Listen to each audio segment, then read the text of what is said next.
Amanda, it looks like a kind of a gorgeous day on the beach. People are returning to a beautiful day today. They started letting permanent residents and critical business owners and personnel back in at noon, and they are returning to actually what is a perfect beach day. Some strong waves, but other than that, it's gorgeous here. Yeah, you can see some of the how far and how high did the sea get during the storm? I'm assuming you couldn't be standing where you are now. Yes, actually, yesterday afternoon when I was here, a few hours after the hurricane cleared out, was all the way up to the dunes. There was really no beach left. So they're starting, and I'll turn a little bit. You can start to see they are regaining their beach. It's kind of almost back to where it was 2 days ago before the storm. And what kind of damage did the people there in Nags Head or along the Outer Banks experience? So I've only been able to get to the northern Outer Banks because the road is still closed south of Nags Head, past the National Seashore. There's another bridge.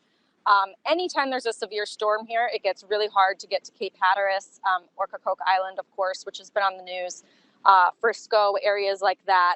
Basically, sand. It's a very narrow part of the Outer Banks, and on either side of Route 12, you have the ocean on one side with a very small dune and a marsh on the other side, kind of on the sound side. So anytime there's any sort of rainfall at all, that tends to wash out. It tends to wash a lot of sand over there. So it could be a couple more days before residents of the South Outer Banks are able to get in and out again.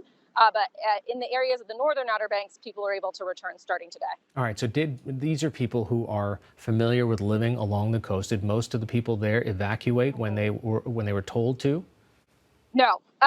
So it's a very orderly procedure here. Kind of most of the houses right along the beach are rentals. People own them and rent them out to vacationers. The vacationers were the first to go. For liability reasons, the rental companies don't allow them to stay here. They were gone. So when I was here, I guess it was Thursday afternoon ahead of the storm, Thursday during the day, it seemed very quiet. A lot of businesses were closed. Grocery stores were closed. The local Publix was being used kind of as a staging area to feed first responders. But all the permanent residents told me they were staying put. A lot of them have houses that are not right on the beach, either as their primary residence or a secondary residence. So they were going to those houses, but they were not leaving the area. And one of the reasons why is you can't get here except for a few bridges. And once they're closed, they've complained that in the past it delays insurance estimates because they can't get back into their houses. And what kind of sort of a government response do you see out there? Are there any emergency vehicles? Are there any kind of support services that have made their way out to the places that you've been to? So the places I've been to have sustained virtually no damage. On the sound side of the Outer Banks, kind of the facing inland, there's actually been more damage because there's more trees over there. There are more things to fall down in the wind.